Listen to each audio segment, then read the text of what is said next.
So today we are going to go over AVANTIS, and we're going to talk about what I just mentioned in my previous video that just now happened.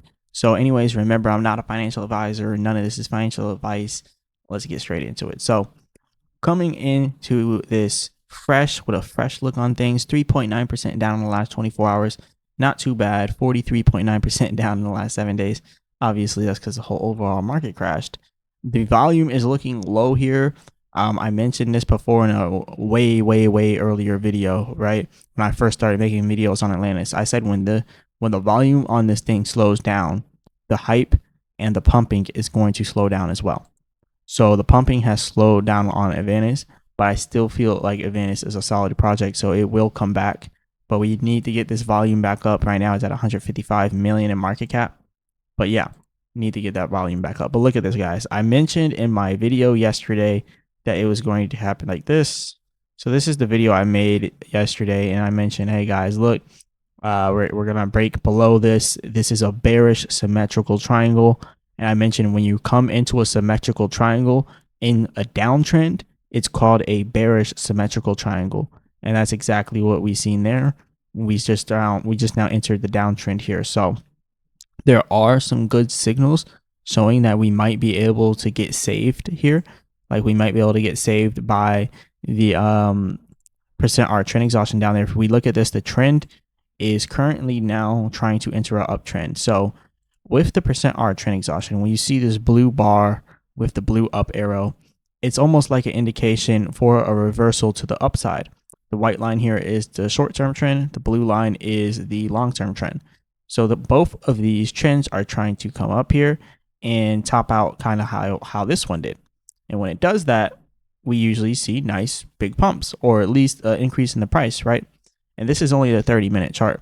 So this is a very short-term look at it.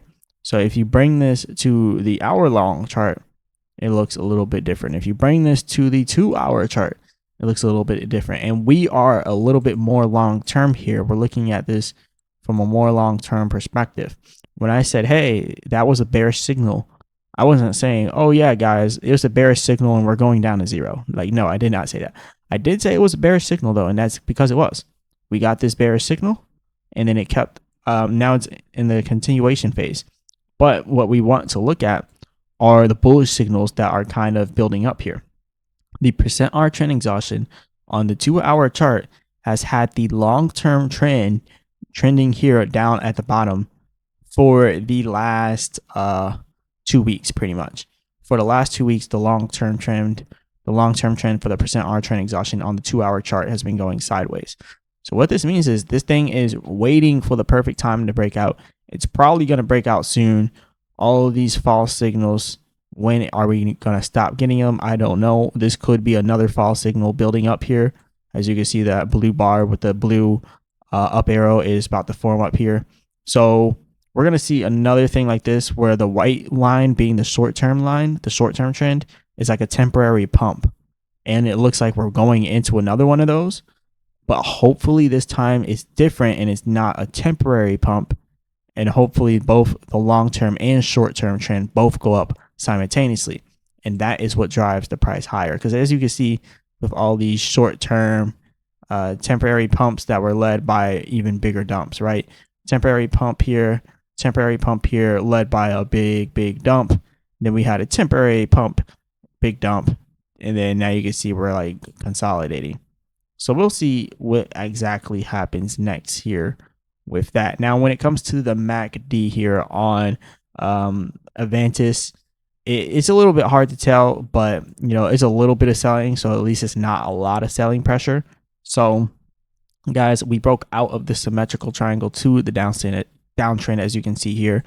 And what I'm predicting next, I did mention inside of that video that I do think that if this breaks, if we break 53 cents now, then we're looking for 47 cents. And then if we can't recover from that, then we're looking for 40 cents. So overall, we're looking for 40 cents if we break this support right here at 53 cents. So we don't want to break that, because then we're probably going to end up going down towards 40 cents. You probably ask, why do you have a random white line at 43 cents? Well, because AVANTIS is fairly new and there is not much for us to track. and go by. So we have to go by the few resistance levels that we do have. So we have this one right here, this one right here, and then we use the same level as support right here. So that is what makes me come up with that. And then the 47 cents, we had that one small minor resistance there. So that's why I say 40 cents is really the target if we break 53 cents. That's what you guys want to look for.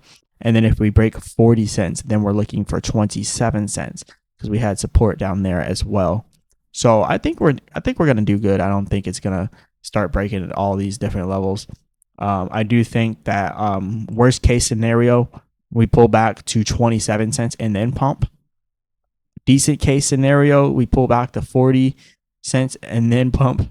Best case scenario, we pull back here to 53 cents and then pump. But either way, one of those scenarios is going to happen. Do we pump now?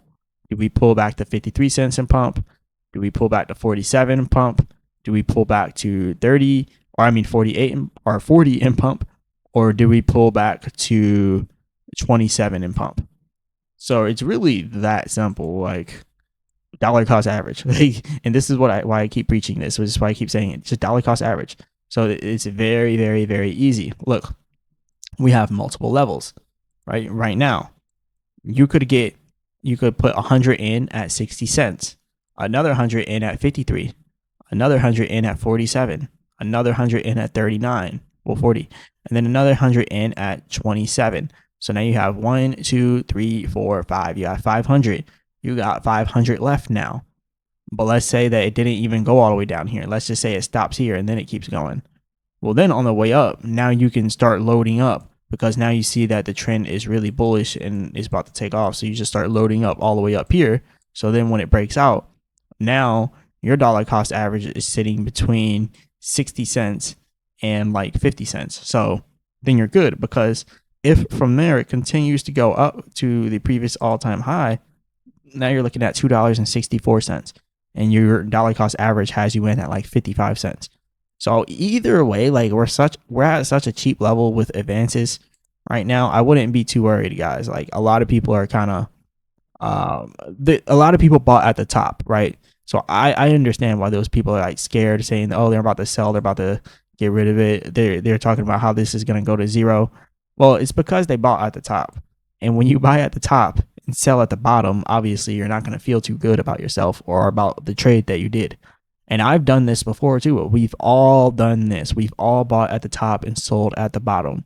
But now that we are at the bottom, people don't want to buy. And this happens all the time. So the best thing to do in these times is to buy. Honestly, I think this is a good entry, 60 cents. Would I say put everything in at 60 cents? No, especially not since we broke down below a bearish symmetrical triangle, because technically we should be going back a little bit more. We should be pulling back some more. So that, like, again, like I said, target 40 cents. Worst case scenario, target 27 cents. All right. But yeah, this is pretty much all I got for you guys today. Just wanted to bring this to your attention. Remember, I'm not a financial advisor. None of this is financial advice. Leave a comment in the comment section. Let me know what you guys want me to go over next. Also, become a member of the channel, guys. It's only $9.99 per month. We're going to start doing members only live streams. And once we are at 10, we're at 5 members now. So shout out to the 5 members that we have now. When we're at 10, we'll do members only live streams. And with these member only live streams, you guys will be able to ask me anything, have me go over anything. Even if you want me to go over a low cap, I'll do that, because as a member, you can have me also do any review over any crypto as long as it's a mid cap, and I'll make a video for it. But if it's a low cap, see me in the members only live streams. So there's going to be a lot of benefits of this. You guys are going to be able to see me work my magic on the 5-minute time frames here as well. And then, you know, we can easily get in and out of some trades here, because, you know, I'm pretty trusty with these indicators. You know, these indicators, they don't steer me wrong, especially when, you know, I'm watching it all day long. So anyways, this is all a buy signal here once it hits, you know, about this area here. But dollar cost averaging all this way down, all this way down, all this way down. And the same thing is going to be what you guys want to do all the way down to 40 cents. Just dollar cost average. Stop trying to time the markets. Just, you know, stop trying to time it. All you got to do is know what direction the market is going in. All right. Dollar cost average all the way down. Anyways, this is all I got for you guys today. As always, I'll be back with another video.